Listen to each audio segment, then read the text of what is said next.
সরকারকে দ্বিচারিতা পরিহারের আহ্বান জানিয়েছেন জামায়াত নেতারা।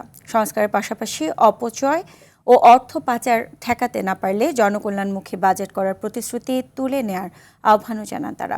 রাজধানীর পুরানো পল্টনে অর্থনৈতিক সাংবাদিকদের সাথে এক মত বিনিময় সভায় এসব কথা বলেন জামায়াত নেতারা। এ সময় প্রধান অতিথির বক্তব্যে জামায়াতের সেক্রেটারি জেনারেল মিয়া গোলাম পরওয়ার অভিযোগ করেন, এনবিআরে পদে পদে দুর্নীতি হচ্ছে। প্রতি বছর বাজেটের আকার বড় হলেও তা জনগণের কাজে লাগেনি। গতানুগতিক ধারা থেকে বের হয়ে সরকারি ও বিরোধী দল মিলে সুন্দর বাজেট প্রণয়নে অবদান রাখতে চায় জামায়াত।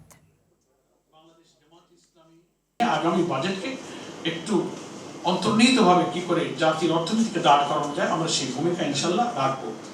ফলে রাজস্ব সংগ্রহের পদ্ধতিগত দুর্বলতা, ত্রুটি বিচ্যুতি দূর করা এবং আয়ের আওতা বাড়ানো, ব্যয়ের ক্ষেত্রে অদক্ষতা, দুর্নীতি, অপচয়, দীর্ঘসূত্রিতাকে থামানো, এর মধ্য দিয়ে বাজেটকে কার্যকর করা যাবে। আর না করতে পারলে বাজেট হবে, কিন্তু বাজেট কার্যকরের ক্ষেত্রে এগুলোই বড় বাধা হয়ে থাকবে।